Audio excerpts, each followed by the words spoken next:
नमस्कार सबैजनालाई। म यो हाम्रो सिआरआर एसएलआर एनसीसीडी रेसियोको सेकेन्ड पार्टमा तपाईँ सबैजनालाई स्वागत गर्न चाहन्छु। हामीले फर्स्ट पार्टमा पढ्यौँ सिआरआर एसएलआर र सिसिडी रेसियोको डेफिनेसन्स के हो। सिआरआर रेसियो भनेको एनआरबीमा मेन्टेन गर्नुपर्ने क्यास हो, त्यो डिपोजिट्सको रेसियोमा। एसएलआर भनेको हामीले लिक्विड एसेट्समा मेन्टेन गर्नुपर्ने त्यो रेसियो डिपोजिट्सको रेसियो। सिसिडी रेसियो भनेको हाम्रो एउटा लिमिट हो, त्योभन्दा बढी चाहिँ हामीले चाहिँ कोर क्यापिटल प्लस डोमेस्टिक डिपोजिट्सको रेसियोको त्योभन्दा बढी लोन प्रवाह गर्न हामीले सक्दैनौँ भन्ने एउटा रेसियो हो। र अब हामीले पढ्नेछौँ यसलाई एनआरबी डाइरेक्टिभ्समा कसरी चाहिँ सुपरभिजन गरेको छ राष्ट्र ब्याङ्कले भनेर पढौँ। र क्यास रिजर्भ रेसियोबाट स्टार्ट गरौँ। र क्यास रिजर्भ रेसियोको लागि भनेको छ कि कमर्सियल ब्याङ्क्स क ख र ग वर्गका ब्याङ्कहरूले मिनिमम 3% चाहिँ मेन्टेन गर्नुपर्छ। मिनिमम 3% टोटल डिपोजिट्सको मेन्टेन गरेर राख्नुपर्छ। र टोटल डिपोजिट्स भनेको current account, saving account, fixed deposit र कल अकाउन्ट हो। र यसले चाहिँ it shall not include margin accounts. Margin accounts भनेको यदि हामीले चाहिँ कुनै लोन लिन्छौँ, सेयरलाई धितोमा राखेर लोन लिन्छौँ र सेयर कहिले थपघट हुँदाखेरि चाहिँ कहिले त्यसको मूल्य तल डाउन हुँदाखेरि चाहिँ त्यसलाई मेन्टेन गर्नको लागि, त्यसलाई पर्याप्त सुरक्षा गर्नको लागि हामीले एउटा मार्जिन अकाउन्ट बनाउँछौँ र त्यसलाई हामीले मार्जिन अकाउन्ट्स भन्छौँ। र अर्को प्रोभिजनमा अर्को भन्छ कि ख र ग वर्गका इजाजत प्राप्त संस्थाले यस ब्याङ्कको कार्यालय नभएको स्थानमा नजिकको क वर्गको इजाजत प्राप्त संस्थामा यस प्रयोजनको लागि चल्ती खाता खोली आवश्यक रकम जम्मा गरेमा पनि अनिवार्य मौजदात गणना गरिनेछ। यदि ख र ग वर्गको कुनै एउटा उनीहरूको ब्याङ्कको नजिकै राष्ट्र ब्याङ्कको कुनै शाखा कार्यालय छैन भने उसले चाहिँ क वर्गमा गएर करेन्ट अकाउन्टमा पैसा डिपोजिट गरे पनि त्यसलाई अनिवार्य मौजात सिआरआरमा चाहिँ गणना गरिनेछ भनेर भनेको छ। अर्को प्रोभिजन पढौँ। अनिवार्य मौजात गणना गर्ने प्रयोजनको लागि खाता खोलिएको ब्याङ्कबाट सम्बन्धित वित्तीय संस्थाले कुनै किसिमको सापटी सुविधा उपभोग गर्न पाउने छैन, तर विपन्न वर्ग कर्जा उपलब्ध गराउन यस निर्देशनले बाधा पुर्याएको मानिने छैन। र यदि हामीले चाहिँ त्यो जुन चाहिँ एनआरबीमा मेन्टेन गरेको क्यासको अगेन्स्टमा हामीले कुनै पनि लोन्सहरू सुविधाहरू पाउँदैनौँ, तर डिप्राइभ सेक्टर लेन्डिङ जुन चाहिँ विपन्न वर्ग कर्जाको केसमा भने यस निर्देशनले बाधा पुर्याएको छैन भनेर भनेको छ। र सिआरआरलाई चाहिँ कसरी चाहिँ क्यालकुलेट गरिन्छ अर्को प्रेजेन्टेसनमा हेरौँ।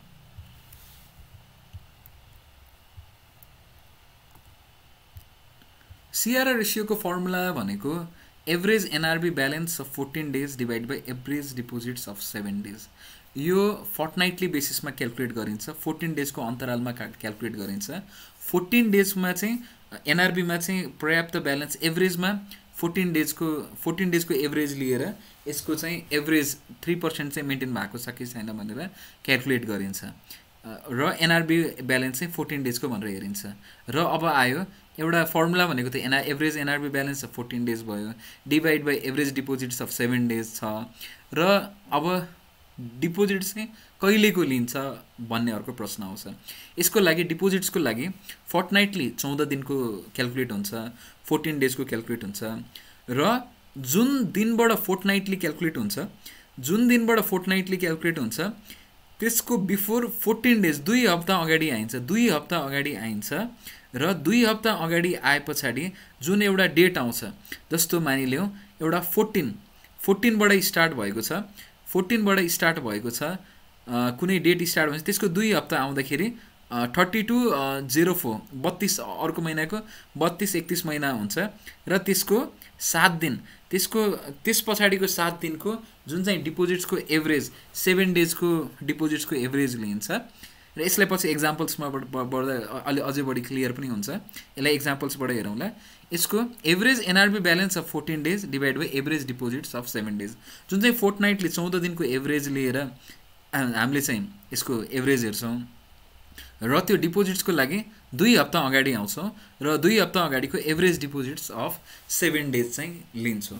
र यसको लागि डाइरेक्टिभमा पनि भनेको छ अनिवार्य मौजदात गणना गर्ने प्रयोजनको लागि कुल निक्षेप दायित्वको हकमा साप्ताहिक रूपमा आइतबारदेखि शनिबारसम्मको कुल निक्षेप योगलाई 7 अङ्कले भाग गरी दैनिक औसत रूपमा निर्धारण गर्नुपर्नेछ अन एभरेज अफ 7 डेज डिपोजिट्सको लागि। र यसै गरी नेपाल राष्ट्र ब्याङ्क मौजदातको गणना गर्दा आइतबारदेखि 14औं दिनको शनिबारसम्म दैनिक कुल योगलाई 14 अङ्कले भाग गरी दैनिक औसत निर्धारण गरिनेछ। यसको लागि चाहिँ हामीले 14 डेजको एभरेज रूपमा हामीले हेर्छौँ।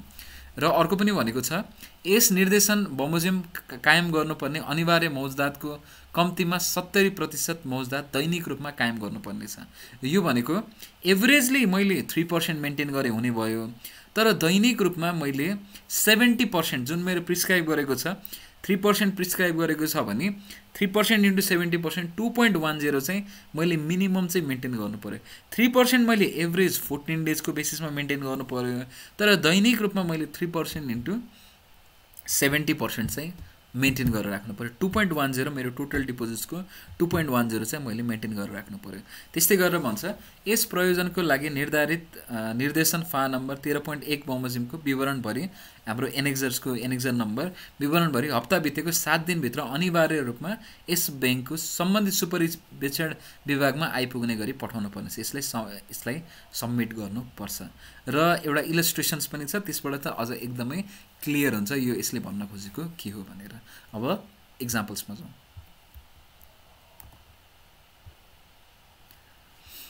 यदि हामीले चाहिँ यसलाई फोर्टनाइटली क्याल्कुलेट गर्छौँ, 14 डेजको इन्टरभल 14 डेजको इन्टरभल्सबाट क्याल्कुलेट गर्छौँ।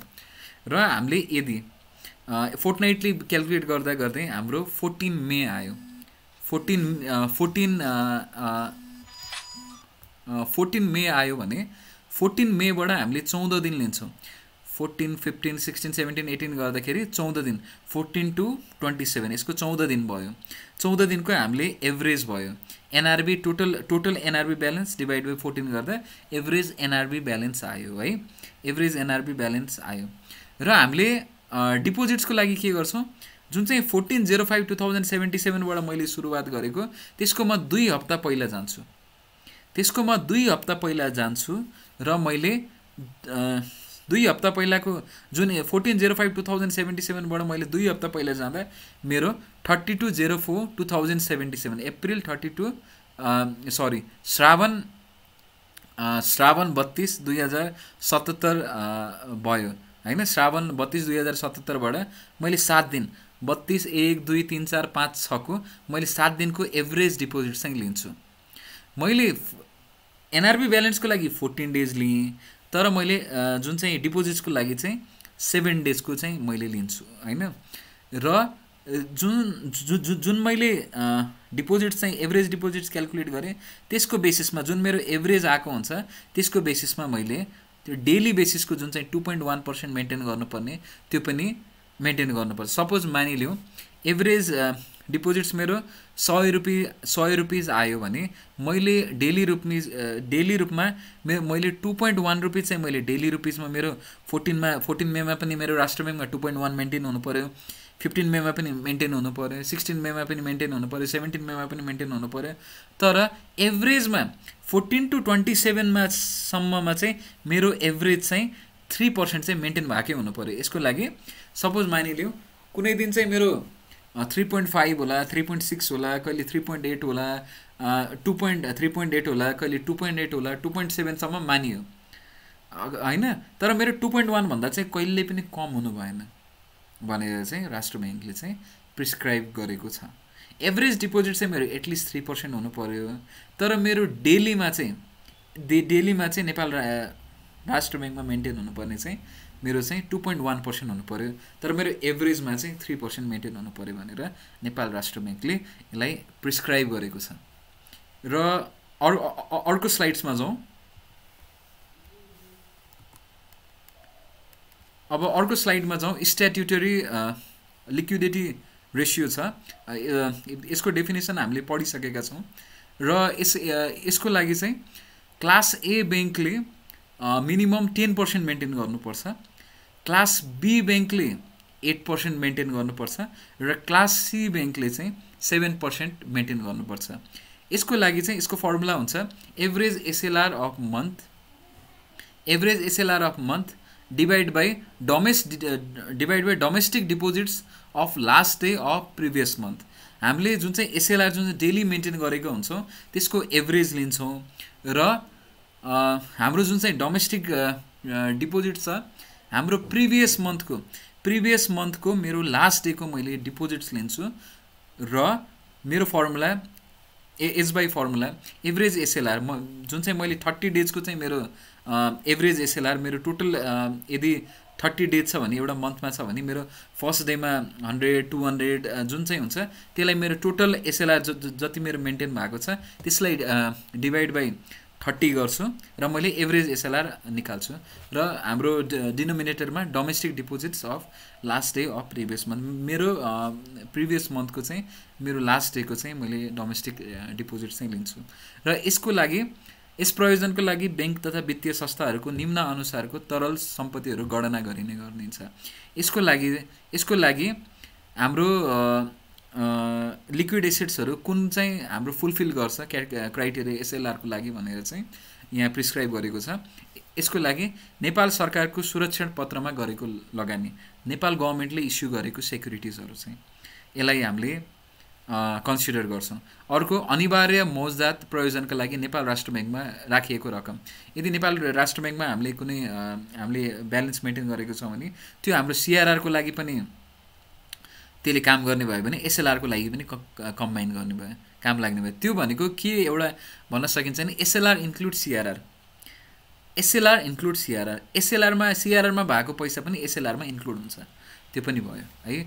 अर्को आफ्नो ढुकुटीमा रहेको नगद मौजदात, आफ्नो यदि हामीले चाहिँ ब्याङ्कमा पनि क्यास मेन्टेन गर्छौँ, हाम्रो भल्ट जुन चाहिँ ब्रान्चमा भल्ट हुन्छ, यदि हामीले ब्रान्चको भल्टमा मेन्टेन गर्छौँ, क्यास मेन्टेन गर्छौँ भने त्यसलाई पनि हामीले कन्सिडर गर्छौँ। अर्को अन्तर्राष्ट्रिय वित्तीय संस्थाले नेपाली मुद्रामा जारी गरिएको ऋणपत्रमा गरिएको लगानी, यदि इन्टरनेसनल संस्थाहरूले कुनै डिभेन्चर्सहरू इस्यु गर्छ, कुनै ऋणपत्रहरू इस्यु गर्छ भने त्यसलाई पनि कन्सिडर गर्छौँ। अर्को भनेको हाम्रो रिभर्स रेपो, यसको पनि हामीले एकदमै कन्स्ट्रक्टिभ तरिकाले राम्रो तरिकाले पढ्नेछौँ, एकदम इलाबोरेट वेमा पढ्नेछौँ। यसलाई चाहिँ रिभर्स रेपो भनेर बुझौँ। रिभर्स रेपो भनेको जुन चाहिँ यदि ब्याङ्कले राष्ट्र ब्याङ्कबाट डिपोजिट्सहरू लिन्छ भने त्यसलाई चाहिँ रेपो भनिन्छ भने यदि राष्ट्र ब्याङ्कले चाहिँ कमर्सियल ब्याङ्कबाट लिएको पैसालाई चाहिँ त्यसलाई रिभर्स रेपो भनिन्छ र स्ट्याट्युटरी लिक्विडिटी रेसियोमा यो पर्ने भयो। जुन चाहिँ क्लास ए ब्याङ्कको लागि 10% छ, क्लास बीको लागि 8% छ, क्लास सीको लागि 7% छ। यसको फर्मुला भनेको हाम्रो एभरेज रूपमा मन्थली एभरेज जुन मेन्टेन भएको हुन्छ त्यो एभरेज एसएलआर लिन्छ भने डोमेस्टिक डिपोजिटको लागि हाम्रो लास्ट इयर प्रिभियस मन्थमा कति हाम्रो डोमेस्टिक डिपोजिट छ त्यसलाई चाहिँ हामीले स्ट्याट्युटरी लिक्विडिटी रेसियो हेर्छौँ। यसलाई हामीले मन्थली सिआरआर फोर्टनाइटली क्यालकुलेट हुन्छ भने यसलाई चाहिँ हामीले मन्थली रूपमा क्यालकुलेट गर्छौँ। र अब लास्ट टपिकमा जाउँ, त्यो भनेको सिसिडी रेसियो।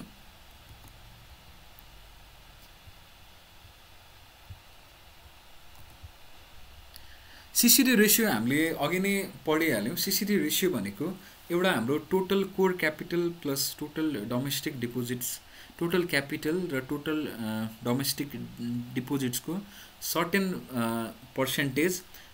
पर्सेन्टेज त्योभन्दा जुन चाहिँ प्रिस्क्राइब गरेको सर्टेन पर्सेन्टेज भन्दा मैले जुन चाहिँ त्योभन्दा बढी लोन प्रवाह गर्न सक्दैन या त मैले त्यतिसम्म मात्रै लोन प्रवाह गर्छु भनेको मेरो सिसिडी रेसियो।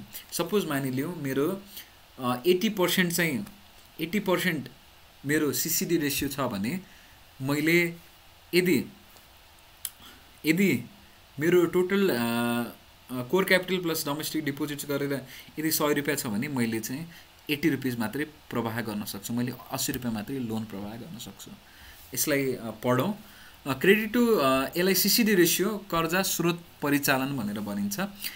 यो भनेको credit to core capital and domestic deposits ratio, CCD ratio 2078 असारसम्मको लागि, अहिले 77 चलिरहेछ, 2078 असारसम्मको लागि 85% नाग्न नहुने गरेर सीमा थोकिन्छ। यो भनेको मैले यदि मेरो core capital plus domestic deposits मेरो 100 रुपियाँ छ भने मैले 85 भन्दा बढी चाहिँ लोन प्रवाह गर्न सक्दिनँ, मैले 85 रुपियाँ मैले लोन प्रवाह गर्न सक्छु हैन। र यसको लागि चाहिँ कर्जा स्रोत परिचालन अनुपात सीसी रेसियोको गणना गर्दा अन्तर्ब्याङ्क निक्षेपलाई स्रोत परिचालनमा समावेश गर्न पाइने छैन। कमर्सियल ब्याङ्कले कुनै पनि कमर्सियल ब्याङ्कले कहिले इन्टरब्याङ्क डिपोजिट्सहरू पनि एक्सेप्ट गरेको हुन्छ र त्यसलाई हामीले डिपोजिट्स भनेर मान्ने छैनौँ भनेर भन्यो। भनेको यदि 100 रुपियाँमा 5 रुपिज चाहिँ मेरो इन्टरब्याङ्क डिपोजिट छ भने मैले 95 × 85% गर्नुपर्ने भयो। यसमा मैले अन्तर्ब्याङ्क निक्षेपलाई मैले लिन त्यसलाई चाहिँ मैले एडजस्ट गर्नुपर्ने भयो मेरो डिपोजिट्सबाट।